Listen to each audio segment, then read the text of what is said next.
we did the first ever podcast at the U.S. Open. And I just want to describe to those that weren't there, perhaps you were listening, perhaps you were watching, but you don't really understand quite how difficult this environment was and how much we crushed it. Okay? Yes. Should we paint it? I just want to paint a quick picture for the morons. Essentially, Arthur Ashe Stadium is right next to the airport. So just every 6 seconds, you just have planes flying straight over our stadium. 737s, so we can't hear each other. A320s. 850s. And let me tell you, it was so unbelievably loud. And we were essentially, you know when you walk through an airport and you think to yourself, it's interesting that there's that random piece of art in the airport. I'm not going to stop by it because I'm going to my terminal, but it's nice that it's there. That was us. We were the works of art. On your way from checking in, getting your ticket checked at the U.S. Open, to going into Arthur Ashe Stadium to perhaps watch some mixed doubles, some singles, some multis, whatever you were there for, okay? Maybe you were just there for the chicken nuggets. Who knows why you were there, but you certainly weren't there for us. And let me tell you, not only did we draw an engaging crowd, but I just had so much fun. I thought we did such a great job, and nobody's going to pat us on the back. No. We need to pat ourselves on the back. So I'm here letting everybody know we did a great job. I'm sorry that you missed it, but it at least made me think, if we can do that in front of complete strangers, I mean, Josh, maybe we need to do some type of a live show. I don't know. No thanks, but these schnurs, the toast not included, because they put on an incredible show. And as we know, Claudia Ostry just on her own has done, the worldwide with her one-woman show. It's spectacular. Yes. They put on a fabulous show. But most of these live podcasts, this is live direct. It is. They pay $50, $60, $70 for a ticket. And what are they getting? They can get it for free. Josh, this is why there's an opportunity zone. They can't get what we gave them for free. It was literally for a brand, and I asked, what tastes better, Vital Proteins or a big juicy ass? That's true. He can't get that anywhere else. I couldn't do that in an ad read. He can't get that anywhere else. We're so real ourselves. I don't know, Josh, a meet and greet component. But yes, Josh, I'm back. You're back. We were at the Open. We're home. Anything happen on the flight? Anything remarkable? Anything between? It's just, I don't know if you feel this way. When I get to see you in person, I just get such a joie de vivre. Yes. I get so zesty.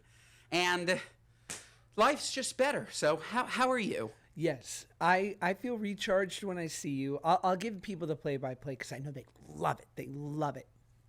Yes. So I flew to the wonderful New York City, 4 o'clock Monday. I got it all dialed, right? I'm going to land at around midnight. This is good.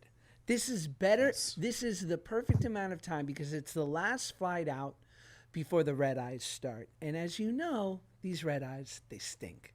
This is not awful. Sustainable. I can't take them. I'll get an ear infection. I can't take them.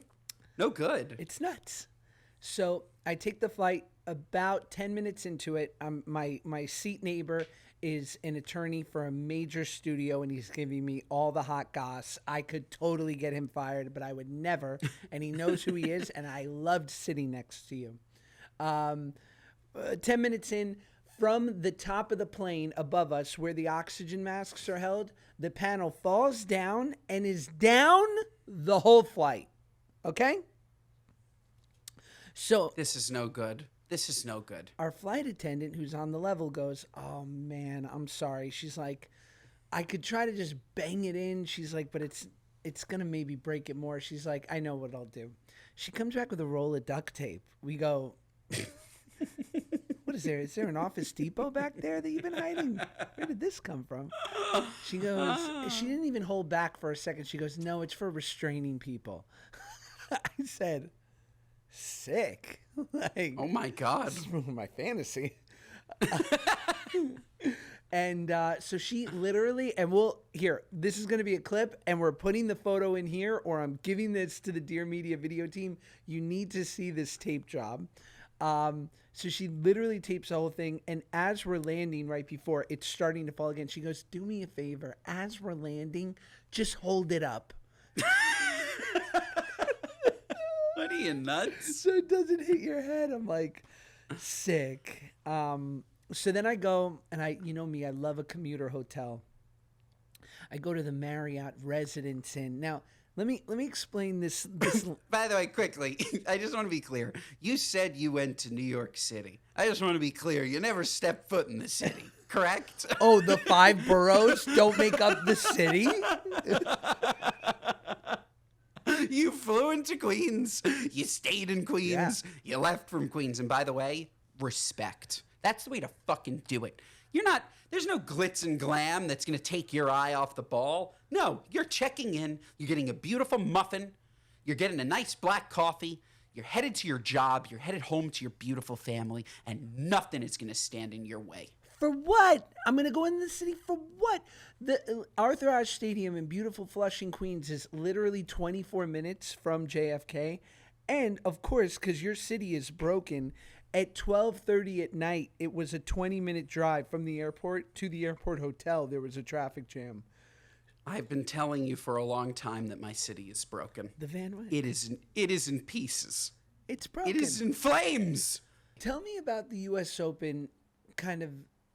I'm interested because there were people dressed up in like literal tennis gear, like they could run out on the court.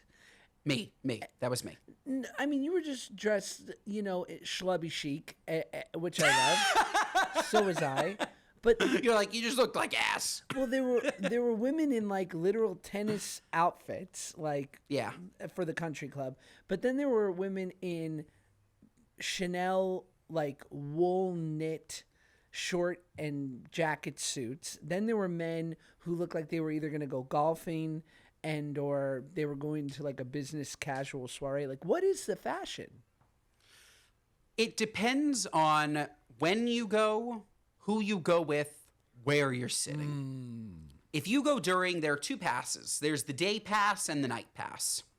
If you go during the day, you're typically going to wear your golf/tennis attire. Maybe that's a polo, maybe that's shorts, maybe that's an athletic t-shirt, right? The country club or country club adjacent look or the athletic look, okay? That said, perhaps a really nice brand like Rolex has a suite, and if Rolex is inviting you into their suite, even if it's during the day, you're probably going to dress nicely because it's Rolex, Right. or it's Audemars, or it's one of those. They're such insane sponsors at the U.S. Open, Vital Proteins included, but we're talking the creme de la creme. We're talking American Express. We're talking Cadillac. We're talking, like, these are huge, huge brands. So if you're invited into one of those suites, you're probably going to dress up. Maybe there's a carpet. Maybe there's very interesting people also there. Now, as we get later into the matches, if you're going at night, Djokovic versus Alcaraz, and this is ESPN 8 p.m., you're going to wear your Sunday best. Yeah. Okay? You're going to dress nice. You're going to look chic as hell.